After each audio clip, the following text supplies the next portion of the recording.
Hi guys, welcome back to my YouTube. It's been so long since I've uploaded anything. I literally made my first one and then my PC broke. So I needed to acquire a new PC, which I do have now, and some programs. I'm not tech savvy, so I'm kind of learning to be tech savvy. Uh, a new trade. Um, and this is a little bit weird for me because I'm quite introverted. I don't really like my face around. So I'm facing a lot of fears right now. So bear with me as I'm learning. Yeah, I'm learning.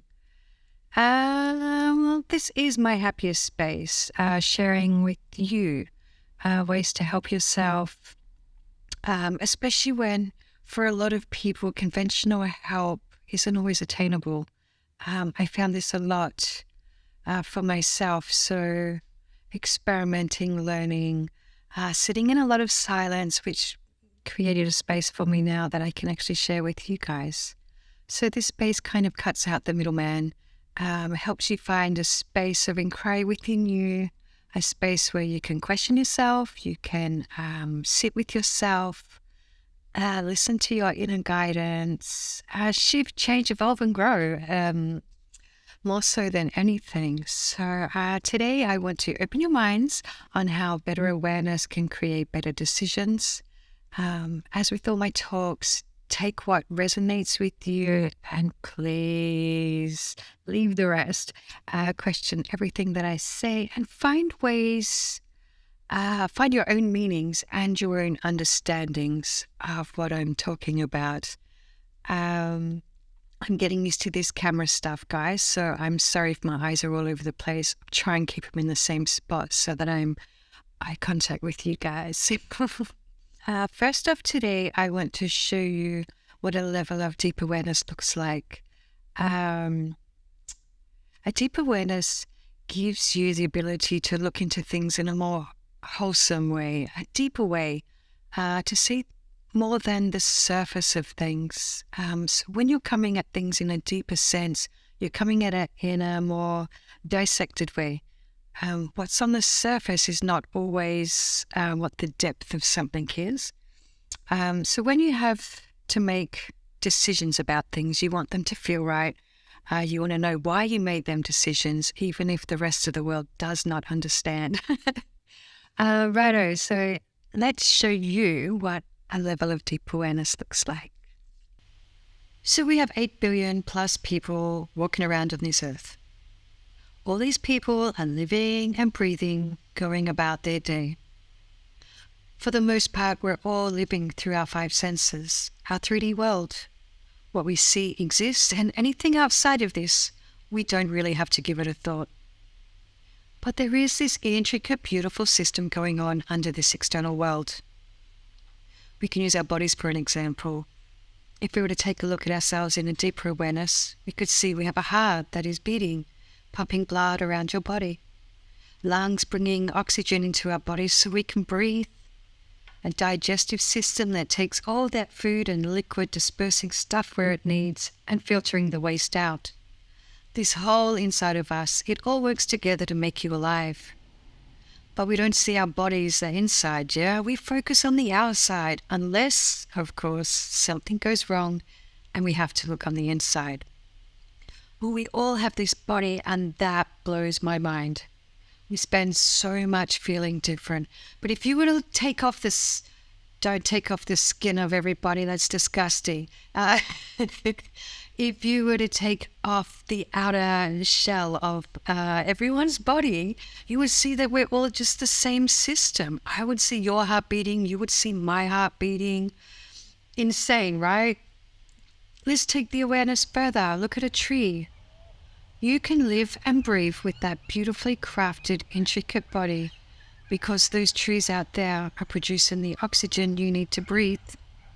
What about the bees? Moving from plant to plant, pollinating so that the plants can produce produce. All of that going on is all interconnected and necessary. I'm made up of the same things you are. I breathe and am alive just the same way as you. It's my ideas, my upbringing, my beliefs. That's what differs. That is deep awareness. When you have awareness, you can feel sense, no an expansion. You come at everything in a different space. So when you sit on the train or you're walking your dog in the park, or whatever you're doing, in that moment, recognize that person is having the same intricate, beautiful system going on inside as you. The only thing separating them from you is their decisions, their zest for life, their circumstances, relationships, their environment, their belief system, the external stuff, all those layers. So that is deep awareness. When you start to look at things differently, more deeply, you compare less and you accept more. You become more capable at really looking at a situation or a feeling and understanding it. So from hearing all that, can you potentially understand how just maybe with a little more awareness, you could actually come to everything from a space a little outside the box? Perhaps a little more depth and insight would come more clarity. We could understand situations perhaps a little better. Your interactions become a lot nicer. And your decision making with more resolve. All right, guys, now let's get into today's talk. I know I just did a talk within a talk, but I just wanted to show you what deep awareness looks like. I'm a firm believer that we have all the answers to everything within ourselves. So stepping out of ourselves is like a guidance where you can take it or you can leave it. But ultimately, we are the decision makers of our lives. So our intuition, if we can feel it, it should be loud and clear. Intuition is like your gut feeling, being able to distinguish between something that truly doesn't feel right versus something that you perhaps may feel nervous about, but you know it's right. It really shouldn't be a hard task. Like going to a doctor. You say, "Doc, I'm not feeling right." The doctor gives you a once-over, and he tells you he doesn't believe it's anything to worry about. He tells you to go home and wait a couple of days. If you feel the same, then come back. Now, in your head, you know the doctor is wrong. What you're feeling is every bit unnormal. But in fear to oppose, you take his advice, only to end up in the emergency room a few hours later. The more your awareness becomes heightened, the more you begin to trust your intuition. And when you're trusting your intuition, you're making better decisions. And those decisions you are making are coming from a space of confidence in yourself. In today's day, we don't really spend much time thinking for ourselves. Well, we actually don't need to. Yeah, we have so much distraction and influence. When we don't feel good, we go to a doctor in the hope that they will give us the answers to what is wrong. When we're unsure in life, we phone a friend. When we don't want to face something, we distract ourselves. Hi, Netflix. When we can't seem to find hope, we find addiction to numb. So there's always a multitude of external influence to band-aid, if you will.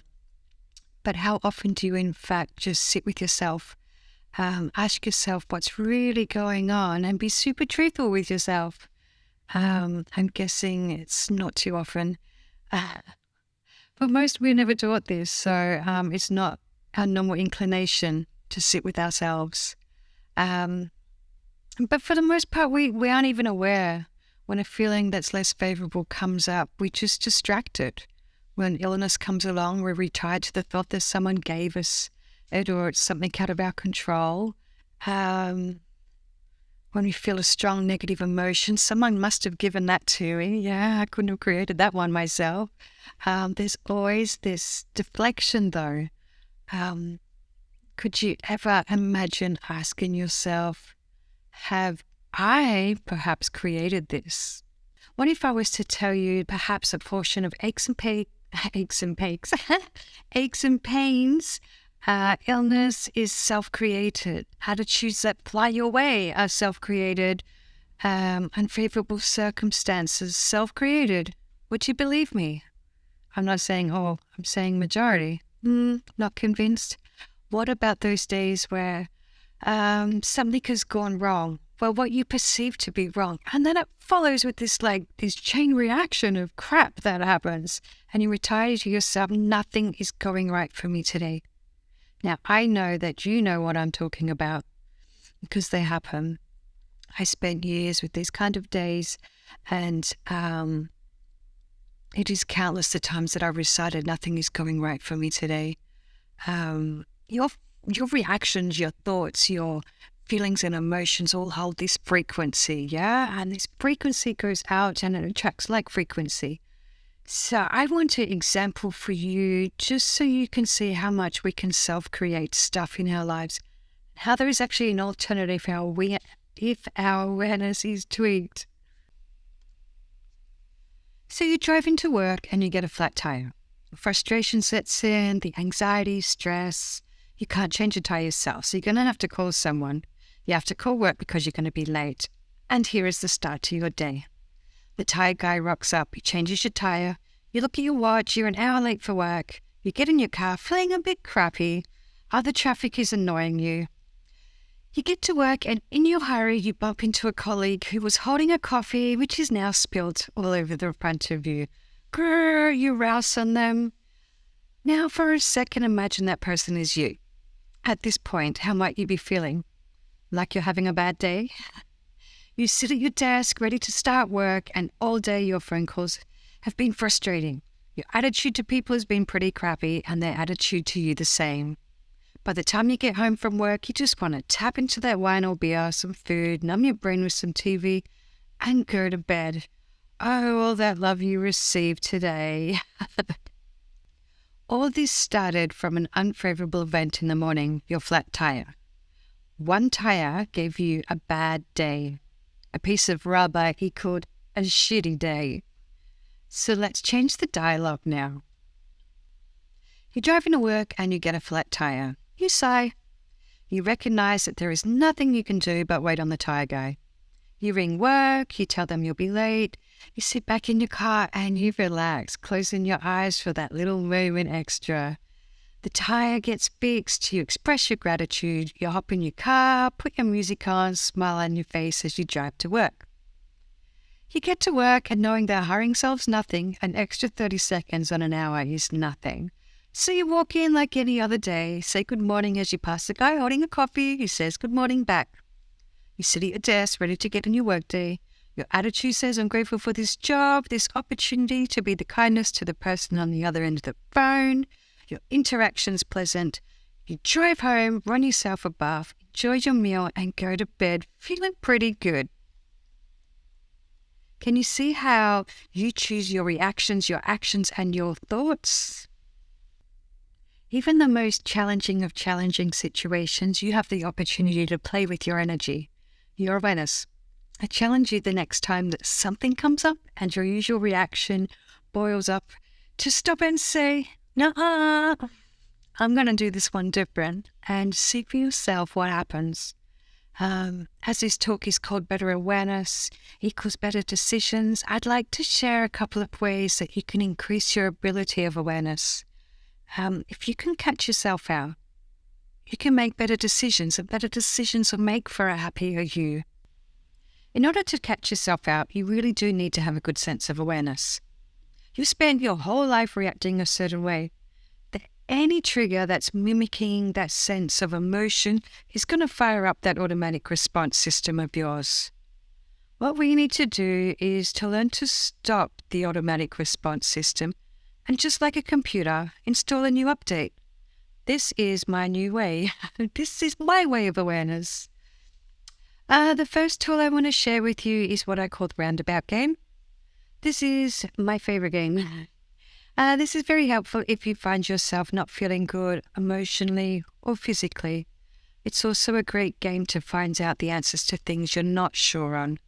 It is like I said earlier, you do have all the answers within you. So this will take some quiet space and a willingness to listen and learn. It's a conversation with yourself, not a sign of madness. So I'm going to use a situation I use in my book, which I think gives a great example. It's like a statement that becomes a question that leads to the next question, next question, and next question, until you get to this space where you are actually seeing something really, really clear. So let's go ahead and I'll throw one out to you.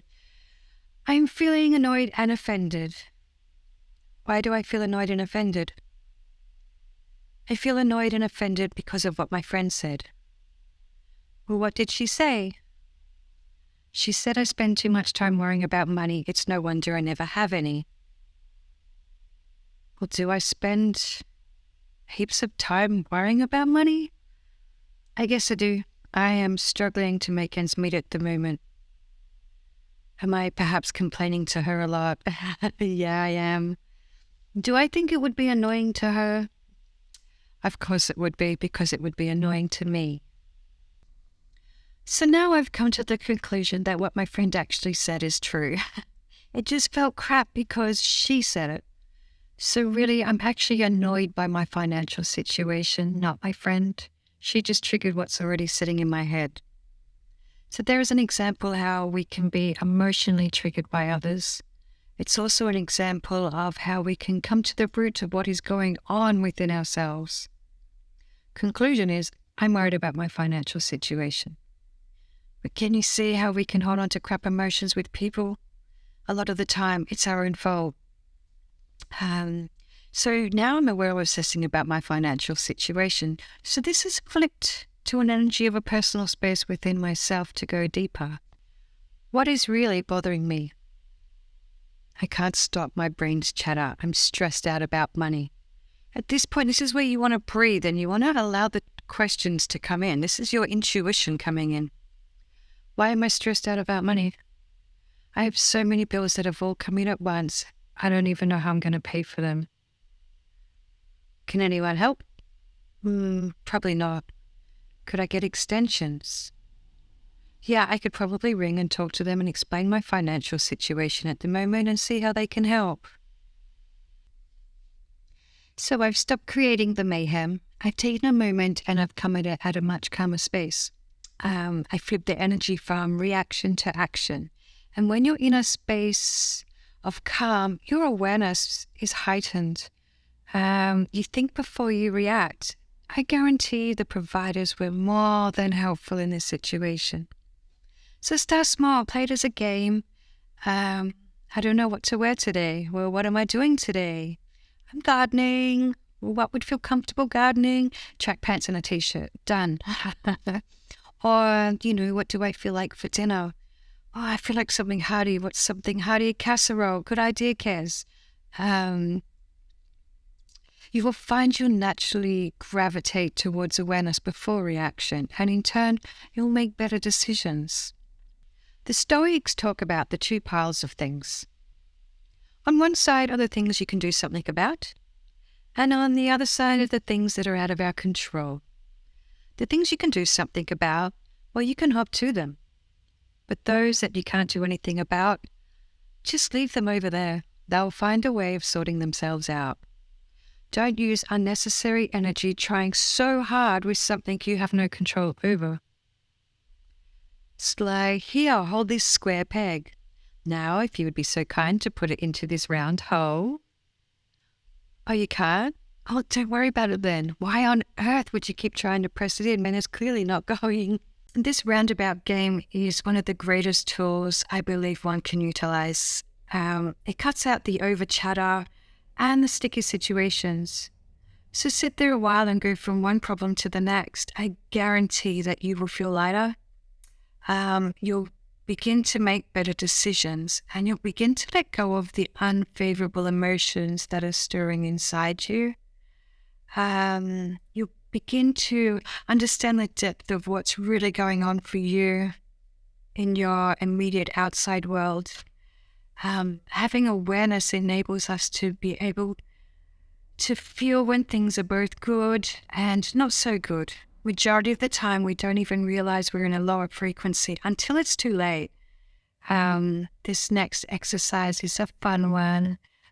It's very basic, but hugely rewarding. It's a game of memory.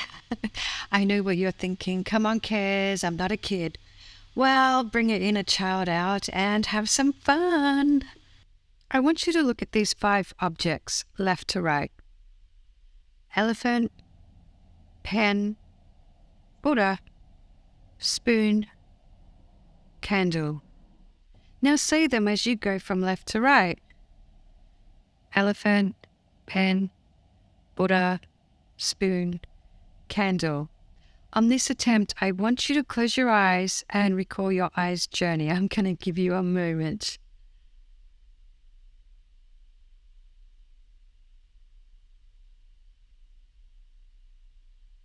Do you see how easy this was? Now, if you were to pick a room of your house and daily do this, adding till you can recall quite a number of objects left to right. Then once mastered, move to another room. In no time at all, you would be able to sit and walk through your house, eyes closed, and recall details of each room. I mean, what do you do before bed? Surely you could sit on your bed with the light on, look at the objects, turn your light off, and before you go to sleep, recall your room. And each night add objects. Playing this game teaches us awareness, so much so that we take in detail constantly. In an unconscious way, you become conscious of your surroundings. Your concentration in conversations becomes heightened. Your perception of what surrounds you is increased. Some would even say they sense things before they happened, just from this game alone. So how does this help to make better decisions? When you can be more of the observer of your outside world, you're becoming more of an observer of your inside world. You begin to notice when you're not feeling right or you have heightened emotions. You'll notice and you'll stop them in their tracks to question what's going on before they start to run themselves ahead of you and they create this chaos in your brain. When you need to be making decisions on things, you begin to trust your intuition and awareness for the situation, and you put out the faith in yourself. This is a great game to play if you have kids. And look at the wonderful tool that they'll be learning without even knowing. This is an excellent tool for kids. And lastly, breathing. Before these two tools that I've shared with you, oh, how I wish you would breathe consciously. And how can breathing give us better awareness? When you take a moment to breathe, your body slows right down. The mind slows down. The tense in your muscles relax. The cells in your body respond. It's like a dance, a unison of movement. Oxygen is increased in the blood. For this moment, I want you to inhale. I want you to inhale from your stomach. Listen to the inhale as you do it. At the top of that breath, hold it for a moment. And then slowly exhale it, letting the breath come out, pushing the breath out till you've given yourself a Buddha belly. I'm going to walk you through the first couple of breaths so you get the tempo, and then I'm going to leave you for a minute. Please try this, especially if you are someone who has never done conscious breathing. All right, so let's go for this minute and just try breathing. Inhale. Hold that breath. Exhale.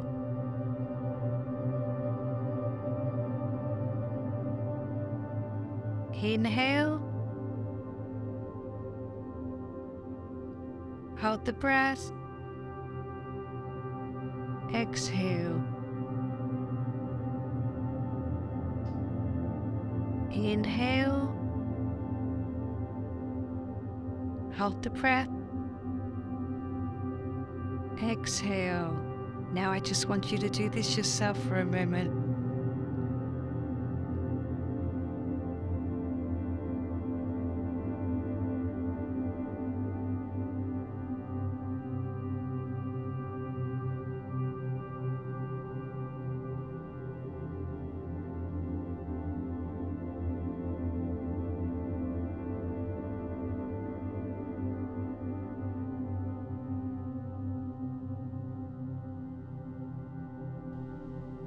Okay, how are you feeling? Tell yourself how you feel. I feel relaxed. I feel calm. I feel peaceful. I feel sleepy. What a beautiful gift you can give yourself to come to a space of peace. Now, could you imagine in the state of peace, how much easier it would be to tackle whatever is going on? I hope you've enjoyed today's talk and that it has brought you some very doable tools that will enhance your day-to-day. My YouTube is really about helping you to help yourself in such little shifts, that actually have the power to become life-changing for you. So having better awareness is very beneficial. Making decisions shouldn't really be a hard task for you. There are no right or wrong decisions. It's just choices we make. It's like being on a highway and choosing which ramp to get off. You'll get to the destination, just some turnoffs take longer than others, and some, well, there's spaces that need to be walked. So trust in yourself to make the best decisions for yourself in that moment by having increased awareness. It's the little changes that you can make to help yourself, to lighten your load and to revitalize you, to understand just how powerful you are, to enhance your ability to catch yourself out before the mind runs with a crazy dialogue. If you like this talk, comment, like, subscribe, share. I'd love to hear from any of you who actually try these tools out and how it's benefited you. It really is beautiful to share with each other. So may a space of awareness be with you, and I look forward to our next talk.